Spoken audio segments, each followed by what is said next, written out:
ईश्वर ने हमारे भाग्य में जो लिखा है उसे हमसे कोई नहीं छीन सकता। लेकिन अगर हमें अपने ईश्वर पर सच्चा भरोसा है तो हमें वो भी मिल सकता है जो हमारे भाग्य में नहीं लिखा होता। इंसान का मुश्किल वक्त उसके लिए एक दर्पण की तरह होता है जो हमारी क्षमताओं का दर्शन हमें करवाता है। वह दिन मत दिखाना कान्हा कि हमें खुद पर गुरूर हो जाए। रखना अपने दिल में इस तरह कि जीवन सफल हो जाए। इस पूरे ब्रह्मांड में ऐसी कोई ताकत नहीं जो इंसान की इच्छाओं की पूर्ति कर सके, क्योंकि इंसान की इच्छाएं एक समुद्र के समान होती है जिसे कभी भी भरा नहीं जा सकता। जो दूसरों की तकलीफों को समझते हैं, जिनमें दया है, दिल से अच्छे हैं, उन्हें दोबारा जन्म लेना नहीं पड़ता। अगर कोई मनुष्य हमारे साथ बुरा कर रहा है तो उसे करने दो, यह उसका कर्म है और समय उसके कर्म का फल उसे जरूर देगा। लेकिन हमें कभी भी किसी के साथ बुरा नहीं करना चाहिए, क्योंकि यही हमारा धर्म है। श्री कृष्ण कभी भी हमारा हाल नहीं पूछते, पर वो हमारी सब खबर रखते हैं। श्री कृष्ण अपने सच्चे भक्तों पे हर घड़ी नजर रखते हैं। जो हुआ वह अच्छा हुआ, जो हो रहा है वह अच्छा हो रहा है, जो होगा वह भी अच्छा ही होगा। तुम भूत का पश्चाताप न करो, भविष्य की चिंता न करो, वर्तमान में जियो।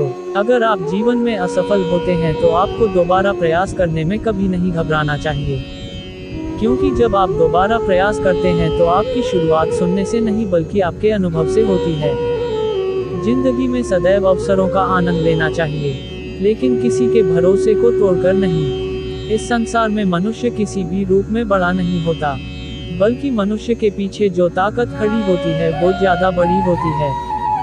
मनुष्य अपने सच्चे हृदय से जो दान दे सकता है वह अपने हाथों से नहीं दे सकता, और मौन रहकर हम जो कह सकते हैं वह हम अपने शब्दों से नहीं कह सकते। अंतकाल में जो मनुष्य मेरा स्मरण करते हुए देह त्याग करता है वह मेरी शरण में आता है। इसलिए मनुष्य को चाहिए कि अंतकाल में मेरा चिंतन करें। जिस व्यक्ति के पास संतुष्टि नहीं है उसे कितना भी मिल जाए वह असंतुष्ट ही रहेगा। श्री कृष्ण जी कहते हैं, जिस व्यक्ति को आपकी कद्र नहीं उसके साथ खड़े रहने से अच्छा है आप अकेले रहे। यदि आप किसी के साथ मित्रता नहीं कर सकते हैं तो उसके साथ शत्रुता भी नहीं करना चाहिए। जब आपके जीवन के चारों ओर हताशा और निराशा हो, जब दुखों ने आपको हर जगह से घेर रखा हो, तब आप सच्चे मन से कृष्ण जी के नाम का दीपक जलाना और अपना सब हाल श्री कृष्ण को सुना देना। श्री कृष्ण स्वयं आपके सब दुख हरने आएंगे। तुम उसके लिए शोक करते हो जो शोक करने के योग्य नहीं है। बुद्धिमान व्यक्ति ना जीवित और ना ही मृत व्यक्ति के लिए शोक करते हैं। मनुष्य का जीवन केवल उसके कर्मों पर चलता है। जैसा कर्म होता है वैसा उसका जीवन होता है। क्रोध की अवस्था में भ्रम जन्म लेता है। भ्रम बुद्धि को नष्ट कर देती है। बुद्धि के नष्ट होते ही व्यक्ति का पतन हो जाता है। प्यार और तकदीर कभी साथ नहीं चलते, क्योंकि जो तकदीर में होते हैं उनसे कभी प्यार नहीं होता, और जिससे हमें प्यार हो जाता है वह तकदीर में नहीं होता। खाली हाथ आए खाली हाथ वापस चले जाओगे। आज तुम्हारा है कल किसी और का था, परसों किसी और का होगा। तुम जिसे अपना समझकर मगन हो रहे हो, बस यही प्रसन्नता तुम्हारे दुखों का कारण है। हर कीमती चीज को उठाने के लिए झुकना ही पड़ता है। माँ और पिता का आशीर्वाद भी इनमें से एक है। वह जो सभी इच्छाएं त्याग देता है, मैं और मेरा की लालसा तथा भावना से मुक्त हो जाता है, उसे शांति प्राप्त होती है। अगर व्यक्ति शिक्षा से पहले संस्कार, व्यापार से पहले व्यवहार और भगवान से पहले माता पिता को पहचान ले तो जिंदगी में कभी कोई कठिनाई नहीं आएगी। फल की अभिलाषा छोड़कर कर्म करने वाला पुरुष ही अपने जीवन को सफल बनाता है। स्वार्थ से रिश्ते बनाने की कितनी भी कोशिश करें वो कभी नहीं बनते हैं, और प्रेम से बने रिश्तों को कितना भी तोड़ने की कोशिश करें वो कभी नहीं टूटते। जीवन में समय चाहे जैसा भी हो, परिवार के साथ रहो। सुख हो तो बढ़ जाता है और दुख हो तो बढ़ जाता है। जब आप प्रभु के साथ जुड़ जाओगे तो आपकी परीक्षा आरंभ हो जाएगी। कुछ लोग इसे दुख समझते हैं तो कुछ लोग प्रभु की कृपा बुरे कर्म करने नहीं पड़ते हो जाते हैं और अच्छे कर्म होते नहीं करने पड़ते हैं। अहंकार मत कर किसी को कुछ भी देकर, क्या पता तू दे रहा है या पिछले जन्म का कर्जा चुका रहा है। अहंकार मत कर किसी को कुछ भी देकर, क्या पता तू दे रहा है या पिछले जन्म का कर्जा चुका रहा है। प्रेम और आस्था दोनों पर किसी का जोर नहीं, ये मन जहाँ लग जाए वही ईश्वर नजर आता है। जीवन में आधे दुख इस कारण जन्म लेते हैं क्योंकि हमारी आशाएं बड़ी होती है। इन आशाओं का त्याग करके देखो, जीवन में सुख ही सुख है। राधा कृष्ण का मिलना तो बस एक बहाना था, दुनिया को प्यार का सही मतलब समझाना था। राधा ने श्री कृष्ण से पूछा, प्यार का असली मतलब क्या होता है? श्री कृष्णा ने हंसकर कहा, जहाँ मतलब होता है वहाँ प्यार ही कहा होता है। जीवन ना तो भविष्य में है और ना ही अतीत में, जीवन तो बस इस पल में है, केवल इस पल में। प्रेम एक ऐसा अनुभव है जो मनुष्य को कभी परास्त नहीं होने देता, और घृणा एक ऐसा अनुभव है जो मनुष्य को कभी जीतने नहीं देता। लोग कहते हैं अपनों के आगे झुक जाना चाहिए, किंतु सच बात तो यह है जो अपने होते हैं वह कभी झुकने नहीं देते। इस संसार में मूर्ख व्यक्ति, अधर्मी, अज्ञानी व नास्तिक प्रकृति का व्यक्ति मेरी शरण स्वीकार नहीं कर सकता। इस संसार में मूर्ख व्यक्ति, अधर्मी, अज्ञानी व नास्तिक प्रकृति का व्यक्ति मेरी शरण स्वीकार नहीं कर सकता। जीवन में आधे दुख इस कारण जन्म लेते हैं क्योंकि उनसे आशाएं बड़ी होती है। इन आशाओं का त्याग करके देखो, जीवन में सुख ही सुख है। जो दूसरों की तकलीफों को समझते हैं, जिनमें दया है, दिल से अच्छे हैं, उन्हें दोबारा जन्म लेना नहीं पड़ता। यदि कोई व्यक्ति प्रेम से, भक्ति से पुष्प, फल, जल भी मुझ पर चढ़ा दे तो उसी भाव से उसे स्वीकार करता हूँ, वह मेरा प्रिय भक्त होता है। मन की गतिविधियों, होश, श्वास और भावनाओं के माध्यम से भगवान की शक्ति सदा तुम्हारे साथ है और लगातार तुम्हें बस एक साधन की तरह प्रयोग कर सके सभी कार्य कर रही है। आत्मा न तो जन्म लेती है, न कभी मरती है और न ही इसे कभी जलाया जा सकता है, न ही पानी से गीला किया जा सकता है। आत्मा अमर और अविनाशी है। अंतकाल में जो मनुष्य मेरा स्मरण करते हुए देह त्याग करता है वह मेरी शरण में आता है। इसलिए मनुष्य को चाहिए कि अंतकाल में मेरा चिंतन करें। प्रहलाद जैसा विश्वास हो, भीमनी जैसी आस हो, द्रौपदी जैसी पुकार हो, मीरा जैसा इंतजार हो तो कृष्ण को आना ही पड़ता है। जब हम स्वयं जीवन के शिल्पकार हैं तो चलो हम अपनी मुश्किलें को हराते हैं, जीवन में मुस्कुराते हैं। जो मन को नियंत्रित नहीं करते उनके लिए वह शत्रु के समान कार्य करता है। आत्मज्ञान की तलवार से काटकर अपने हृदय से अज्ञान के संदेह को अलग कर दो। अनुशासित रहो, उठो।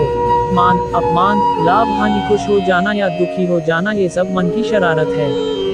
लोग आपके अपमान के बारे में हमेशा बात करेंगे। सम्मानित व्यक्ति के लिए अपमान मृत्यु से भी बदतर है। अगर तुम अपना कल्याण चाहते हो तो सभी उपदेशों, सभी धर्मों को छोड़कर मेरी शरण में आ जाओ, मैं तुम्हें मुक्ति प्रदान करूंगा। उससे मत डरो जो वास्तविक नहीं है, ना कभी था ना कभी होगा। जो वास्तविक है वो हमेशा था और उसे कभी नष्ट नहीं किया जा सकता।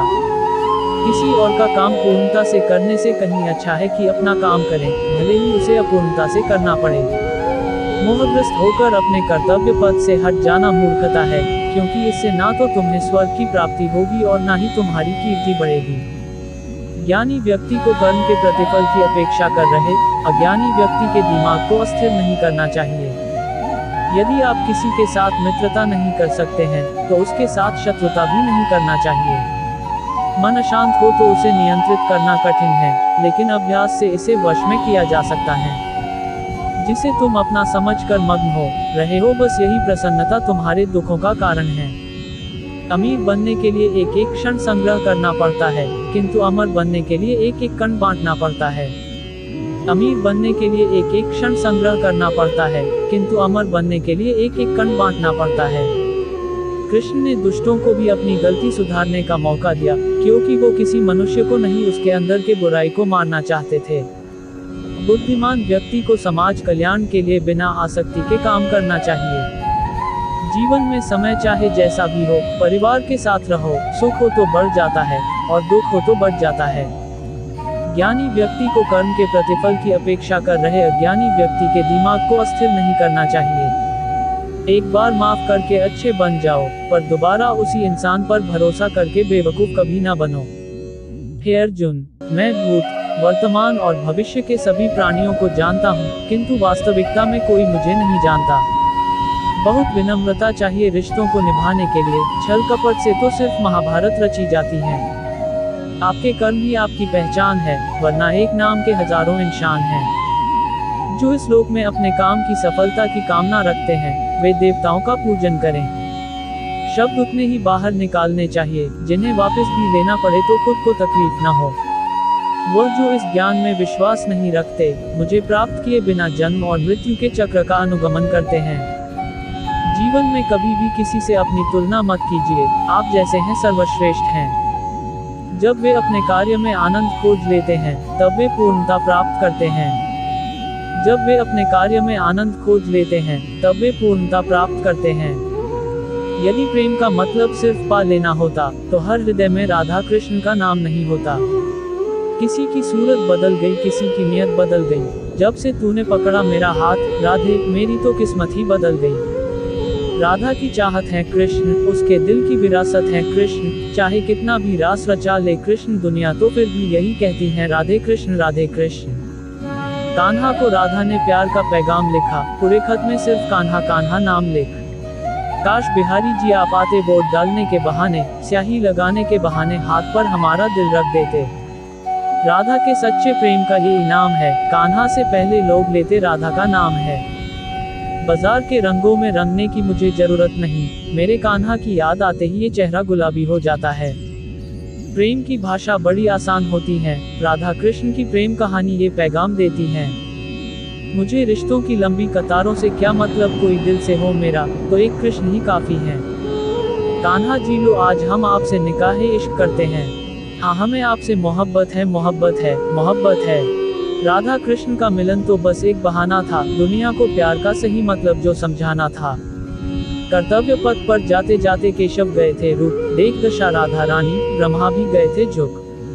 तेरे दीदार के काबिल कहाँ मेरी नजर है, वो तो तेरी रहमत है, जो तेरा रुख इधर है। जब सुकून ना मिले दिखावे की बस्ती में, तब खो जाना मेरे शाम की मस्ती में। चारों तरफ फैल रही है इनके प्यार की खुशबू, थोड़ी थोड़ी कितनी प्यारी लग रही है, सांवरे गोरी की यह जोड़ी। राधा राधा जपने से हो जाएगा तेरा उद्धार, क्योंकि यही वही वो नाम है जिससे कृष्ण को है प्यार। राधा राधा जपने से हो जाएगा तेरा उद्धार, क्योंकि यही वही वो नाम है जिससे कृष्ण को है प्यार। हर शाम किसी के लिए सुहानी नहीं होती, हर प्यार के पीछे कोई कहानी नहीं होती। कुछ तो असर होता है दो आत्मा के मेल का, वरना गोरी राधा सावले कान्हा की दीवानी ना होती। अगर तुमने राधा के कृष्ण के प्रति समर्पण को जान लिया, तो तुमने प्यार को सच्चे अर्थों में जान लिया। सांवरे तेरी मोहब्बत को नया अंजाम देने की तैयारी है। कल तक मीरा दीवानी थी, आज मेरी बारी है। बुराई को तुम्हें हजारों की भीड़ में भी तुम्हें ढूंढ लेगी, ठीक उसी प्रकार जैसे गायों की झुंड में बछिया अपने माँ को ढूंढ लेती है। मंजिलें मुझे छोड़ गई, रास्तों ने संभाल लिया। जा, जिंदगी तेरी जरूरत नहीं, कृष्ण ने मुझे संभाल लिया। वह दिन मत दिखाना कान्हा की हमें खुद पर गुरूर हो जाए, रखना अपने दिल में इस तरह की जीवन सफल हो जाए। बड़प्पन वह गुण है जो पद से नहीं संस्कारों से प्राप्त होता है। परायों को अपना बनाना उतना मुश्किल नहीं जितना अपनों को अपना बनाए रखना होता है। हमेशा छोटी छोटी गलतियों से बचने की कोशिश किया करो, क्योंकि इंसान पहाड़ों से नहीं पत्थरों से ठोकर खाता है। जो हुआ अच्छा हुआ, जो होगा अच्छा होगा। स्वयं को मुझ पर छोड़ दो, अपने कर्म पर ध्यान दो, कर्म ऐसा जो स्वार्थ रहित पाप रहित हो। दिव्यता केवल शक्तिशाली होने में नहीं, बल्कि वास्तविक दिव्यता दूसरों में शक्ति जागृत करने में है। इस भौतिक संसार का ये नियम है, जो वस्तु उत्पन्न होती है, कुछ काल तक रहती है, अंत में लुप्त हो जाती है, चाहे वे शरीर हो, फल हो। रिश्तों को निभाने के लिए वक्त निकालिए, कहीं ऐसा ना हो जब आपके पास वक्त हो तो रिश्ता ही ना बचे। ना हार चाहिए ना जीत चाहिए, जीवन में अच्छी सफलता के लिए परिवार और कुछ मित्र का साथ चाहिए। कृष्ण कहते हैं, जैसे प्राणी अपने पुराने कपड़ों उतार कर फेंक देता है, नए को धारण करता है, उसी प्रकार यह आत्मा पुराने शरीर से त्याग करके नया शरीर प्राप्त करती है।